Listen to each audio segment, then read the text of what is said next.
Alright, we're gonna do a little bike check. I've put this thing in so many different videos, but I haven't actually talked about what it is. So, it's a Surly Straggler. I would say from 3 years ago would be my purchase date. That I bought through Pat's Bike Shop, where I work. And it came with kind of like lower end gravel parts, like kind of like No Name or like Novatec style wheels with like 6-bolt 6-bolt disc rotors on very basic cartridge bearing hubs, and they worked well, but they were very heavy. And changing a wheel set on a bike is the easiest way to change the ride characteristics. Like, a good set of wheels will actually make a bike ride way better. So anyway, it's a steel bike, steel frame and fork. It has a salsa handlebar. I want to say like a salsa cowbell. I'd like to get a narrower bar at some point in the near future. Like, I think that's a 44 because it's a size 56 bike, but I think it's a 44 centimeter handlebar, and I think what I'd like is a 42 centimeter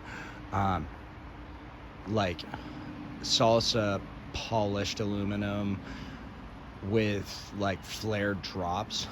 I think that would be most comfortable because, like, even though that is the right bike size for me, my shoulders are somewhat narrow, and I think it would be a more comfortable bike to ride with a slightly narrower handlebar, but still with the option to comfortably hold on to the drops. So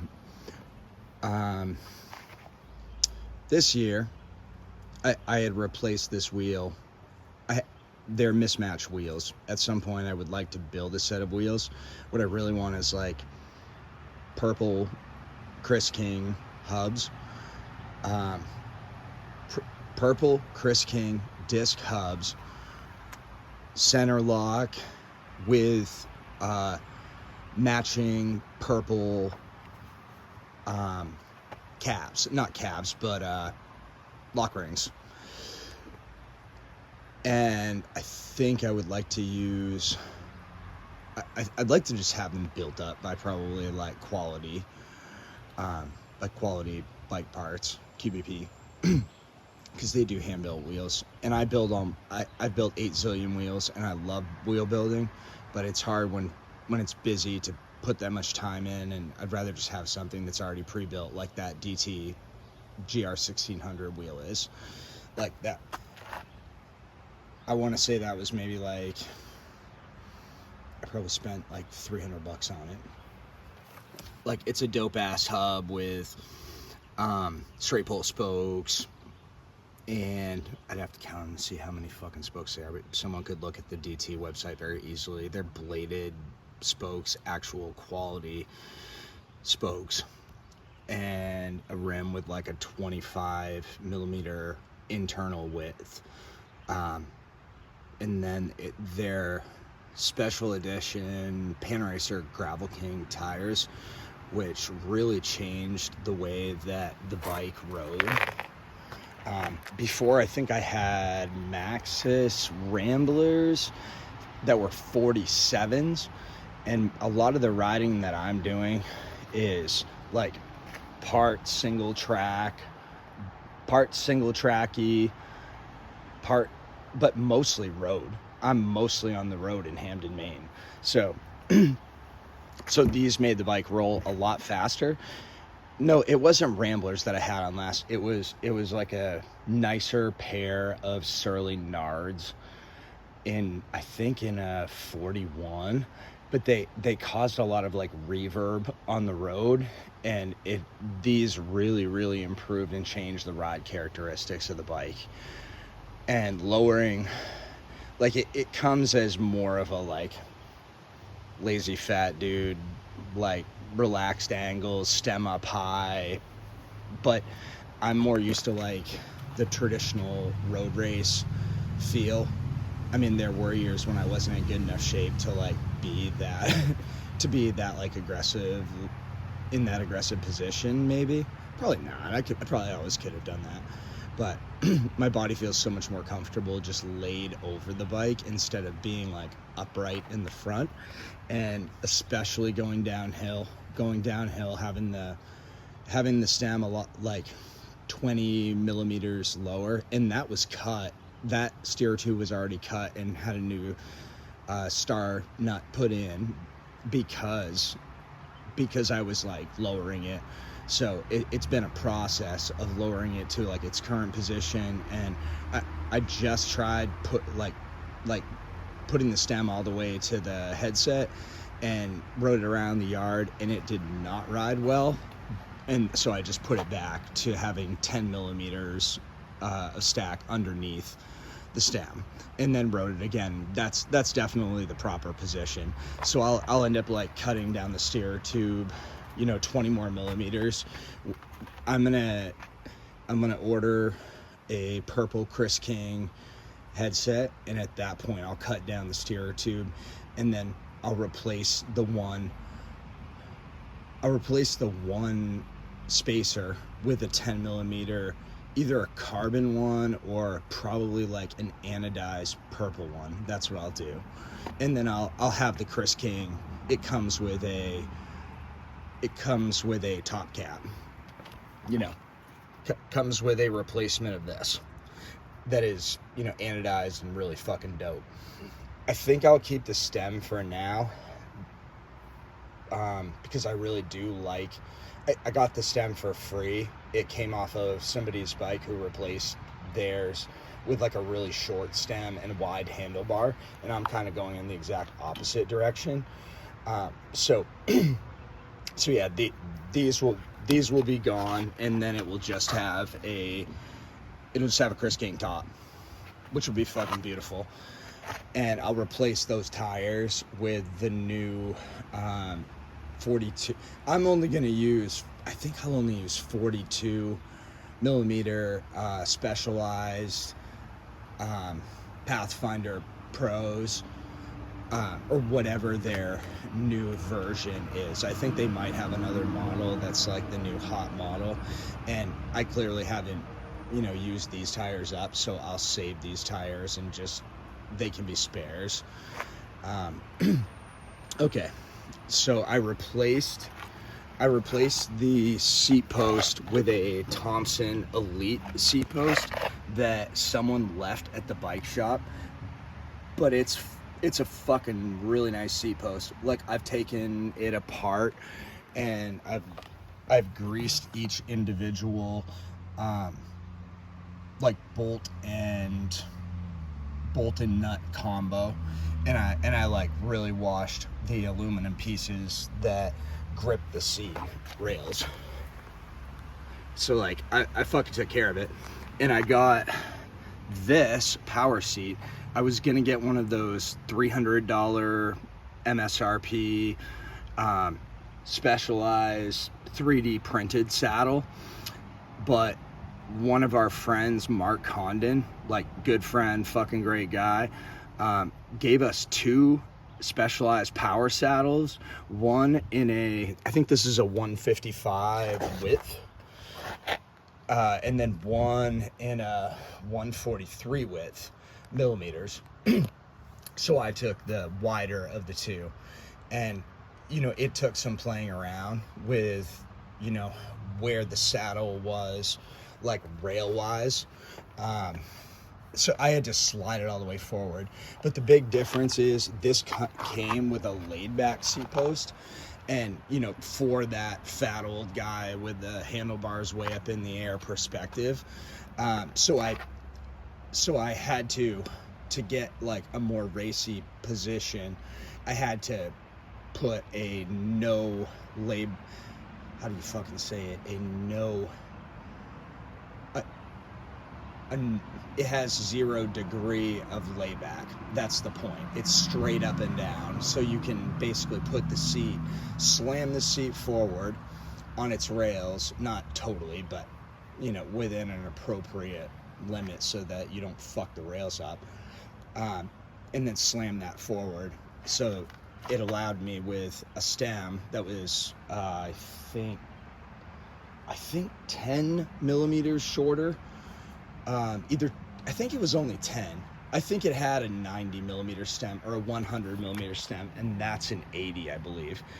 And it really made the bike much more comfortable and put me in a more comfortable position. So, you know, now that I've played around with it and done all that troubleshooting work, it'll look a lot cooler after I get those purple parts and put a set of black tires on there.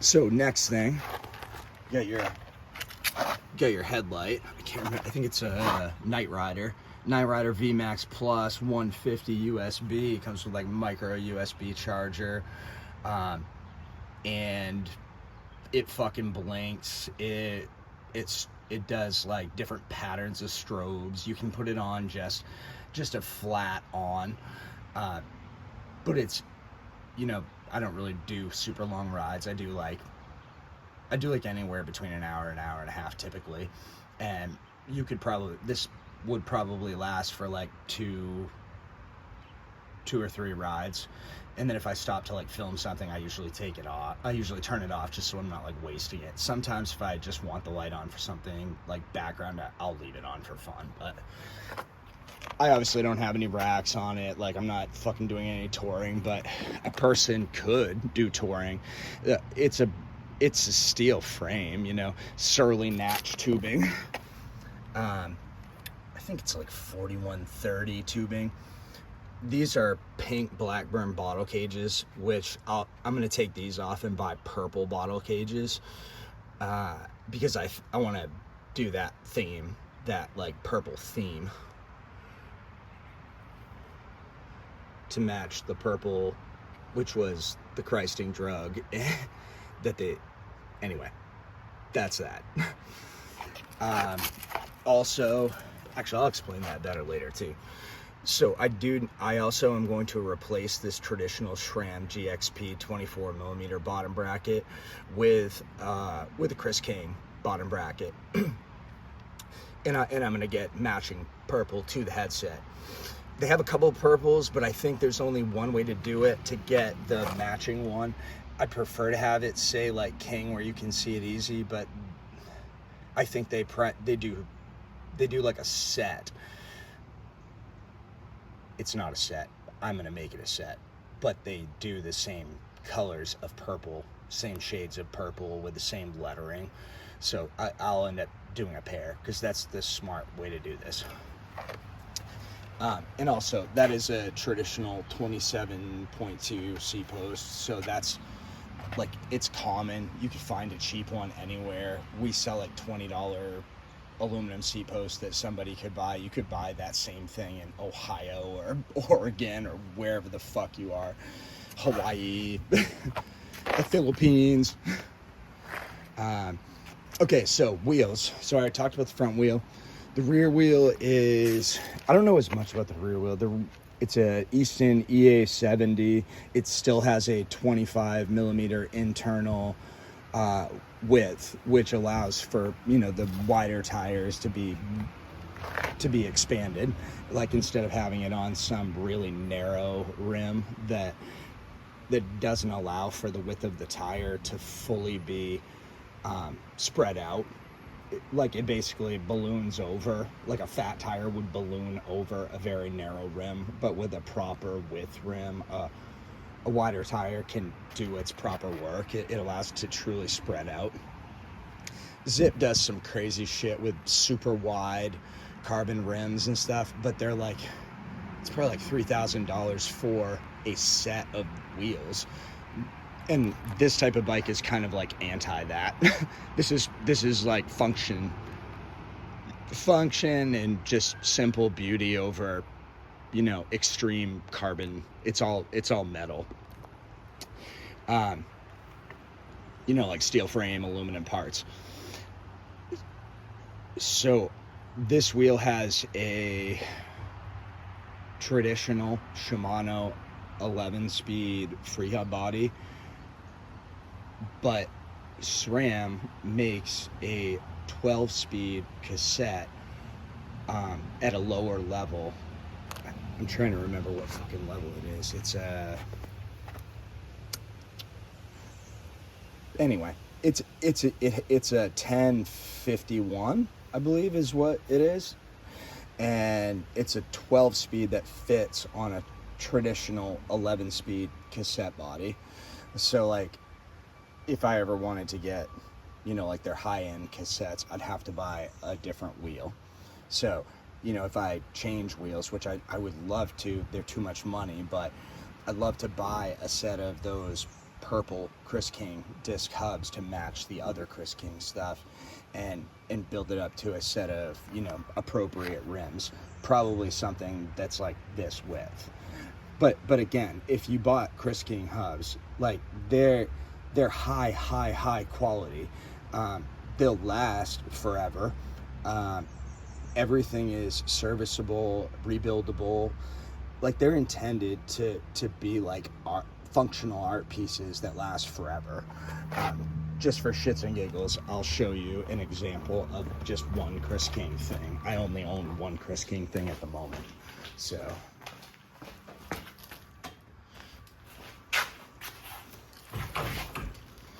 This is a Surly ice cream truck, and I'll talk about this thing and its history and shit in a different video. But just for the purpose of showing what one of these Chris King headsets looks like in the light. So this is another steel bike, and this is a blue Chris King headset. Problem with the Straggler is it comes with a traditional 1.125" upper and lower, how do you say it? Upper and lower aluminum portion that you have to press together. My dummy brain is not putting it together right now. But with this, it's an 1.125" at the top and then an 1.25" bearing at the bottom. So it's tapered, which is what all common forks are now. Like any production bike, like in a gravel category now, would be tapered. Any mountain bike in a production category now would be tapered like this. So anyway, but this headset is probably 15 years old. It's beautiful. I've never done anything to it besides maybe like, I think I probably dropped the fork out and cleaned the bearings a few times and put new grease in it, but that's it. So that's what I want to do with this bike. I want to make it something that's a fucking art piece that I can have forever, and just change. Well, actually, no, I won't even have to change a lot of parts. But like with those hubs, probably like, you know, every 5 years, just slap a new set of rims and new set of spokes on it. So, just a second, let's put this thing back. This thing rolls on 29 plus. But again, we'll talk about that bad bitch later. That needs a little bit of work, but it's more like cleaning work. Maybe a new chain, maybe a new cassette, you know, maybe a new drivetrain. But that's about it. It's just hard because like I don't really mountain bike. I don't mountain bike a lot. Like I haven't mountain biked at all this year, and I've done like 25 rides, which is not a lot compared to a lot of people, but I'm just saying that's my ratio. So anyway, back to the shifting parts. So talked about 12-speed cassette, and it's a SRAM Apex Eagle rear derailleur, mechanical. So like that's the whole point, is to keep the bike mechanical instead of fucking around with any wireless, you know, nonsense that I can't work on easily. Like I think the wireless stuff is awesome, but it's very expensive, and you know, you can still run out of battery life and then not be able to shift on the road unless you have extra batteries and blah blah blah. And I think a good quality cable lasts for a very long time. So it's a SRAM 12-speed GX chain, paired to, this came with an Apex crank, like an Apex 11-speed crank, and the SRAM rival crank was a lot prettier. Like, I haven't even cleaned this, so it doesn't look as nice as it truly is, but I think that it's a very functional crank. I haven't looked to see what it's definitely like a more common,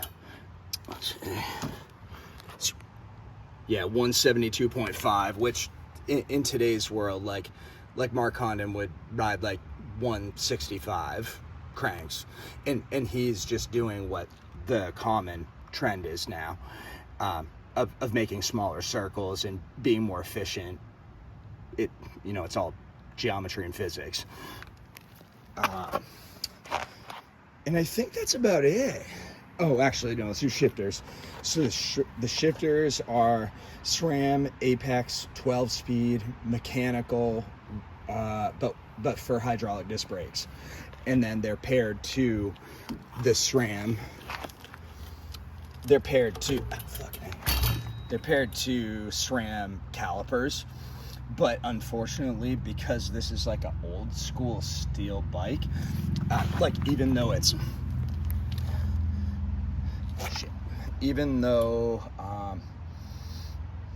this is a newer production bike, it's designed in a classic way. It's designed, more like a French road, gravel adventure style bike from like the fucking 1920s. Maybe not quite the 1920s. Yeah, probably the 1920s. And so I had to use adapters because they're flat mount brakes, and I had to use wolf tooth adapters, and I had to use an extremely large rotor. It's the only thing that would work with like the fork. So that's like a 203 millimeter rotor, which is like kind of unheard of for like a gravel bike. Like most people probably have like 140 or 160 millimeter rotors, and like their point would be like, that's plenty of power. Like, this is way too much power, but whatever, that's fine. If I'm riding it like up and down, like some occasional steep dirt trails, it works really fucking well. Okay, and then there's the rear one. And I actually think that the wolf tooth adapters are beautiful. Like, at first I thought it was hokey, but now that it's all together and working and stuff, it's very functional. It works very, very well. And because of the way this frame is, it has dropouts that allow you to slide. It's kind of weird. It's like a reverse track dropout that's horizontal instead of vertical. And you have a tensioner screw on the left hand side that you have to put up against your axle, and then on the right hand side you have the same tensioner screw built into the frame. So it requires like, if you get a flat, you gotta loosen up this one on the right side. I think that's the only one you end up having to mess with to slide the wheel out. So like, it's weird, but if you like did break a cable and you're out in the middle of fucking nowhere, which I'm obviously not, but some people who ride these would be, you can basically turn the bike into a single speed. So that's, and all you really need is, I'm trying to think. I mean, you might get stuck in a big gear, but anyway, you can make the bike a single speed, and then just tension in that gear to the proper amount so that the chain will stay tight from the chain ring to the gear. But anyway, that's not what's going to happen to me. And I think that is about everything. And lots of shouts out to Mark Condon and for the parts, but also we'll shout out his daughter Tessa, who I talked to at the bike shop, who's fucking cool. And I'll give you a tip of advice that I learned from him. When you're doing much longer rides, like let's say anything beyond 3 hours probably, and even then you're still gonna want to drink. Like, I used to drink a lot of just water, but your body, when you sweat, loses a lot of salt. It loses a lot of minerals. So if you're just drinking water, you're still going to cramp up. You're still going to have like issues. So what you do is you drink a little bit less liquid, but you have something like Scratch. Like I have 2 different flavors of Scratch, and I drink it like it's, you know, fucking going out of style. Like I look at it like it's fucking drugs, because it's basically keeping you hydrated. It's keeping you hydrated all the time, and that allows your body to actually function properly. So more salt, people. Less sugar, more salt. It does have carb, but I don't buy like any sort of high carb formula. What I like the best, but we don't have, is Octane. That does a mix. It's like retail $55, but it's fucking worth every dollar that you spend on it. That has higher amounts of like amino acids. It has a little more caffeine. It has like a little more calories. Like it's an endurance formula instead of like a 1 to 2 hour formula. But if you're not on that, get on that, and because it will make you feel better all the time. And I think that's about it. You know, I'm enjoy, motherfuckers, enjoy.